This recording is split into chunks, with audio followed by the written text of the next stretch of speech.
Hello everyone! I am Alianza. Welcome back to my YouTube channel. In this channel guys, we're talking more health tips and health benefits. Kung bago pa lang kayo dito sa channel ko, huwag niyong kalimutan na mag-subscribe at pindutin ang notification bell para updated kayo lagi kung mayroon akong bagong upload na video. Ang pag-usapan natin ay tungkol naman sa mga pregnant woman.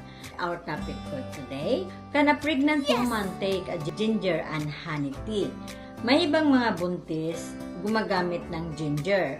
Around 5 cc of ginger and honey during the first trimester to help them with nausea and vomiting. Ang ginger should not be consumed in excess amount kasi nakaka-cause siya ng constipation at mainit siya sa katawan. Ang ginger is used in every household in India, not only in India but all over the world. Ginger is known as a medicinal properties, but pregnant women are still worried if they should have ginger during pregnancy and in what quantity to use to keep themselves and their baby healthy. Ginger is help to relieve nausea and vomiting and may be an effective remedy for morning sickness associated with pregnancy. However, we may wonder sometimes if drinking ginger tea is safe for expecting mothers. There is two types of compounds in gingers, gingerols and sugars. The gingerols compound are present in large amount of raw ginger, while the sugars are more abundant in dried ginger.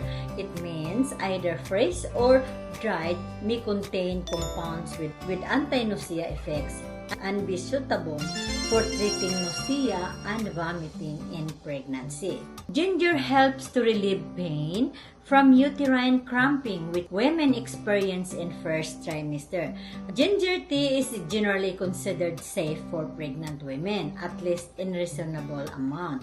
There is no standardized dose for nausea relief in pregnancy.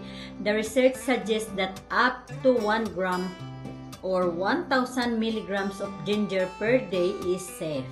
4 cups of ginger per day equivalent to 950 cc of ginger tea appears to be safe for pregnant women. Some evidence suggests that ginger tea should not be consumed close to labor as ginger may increase the risk of bleeding. Pregnant women with a history of miscarriage, vaginal bleeding, or blood clotting should also avoid ginger products. Kasi ang ginger or luya guys is anticoagulant. Bawal sa may mga history na nagdudugo. And finally guys, drinking large amount of ginger tea may lead to unpleasant side effects in some individuals like heartburn or gas.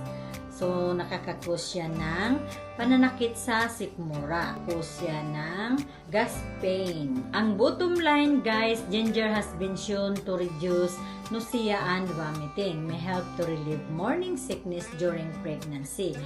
Up to 4 cups a day, equivalent to 950 cc per day while pregnancy.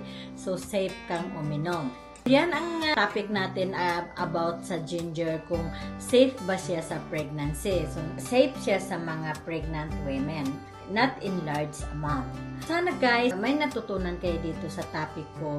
Hanggang dito na lang tayo sa topic natin about ginger.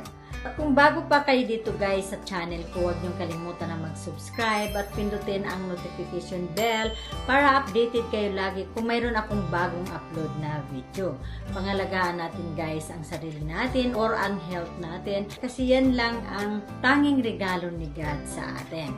Remember guys, health is wealth. Kung may gusto kayong itanong sa akin tungkol sa topic na ito, mag-comment lang below. Nagpapasalamat ako guys sa lahat ng mga viewers ko, subscribers or non-subscribers, lalo na sa mga silent viewers ko anywhere in the world. Maraming salamat sa inyo. Thank you so much for watching. Bye and may God bless.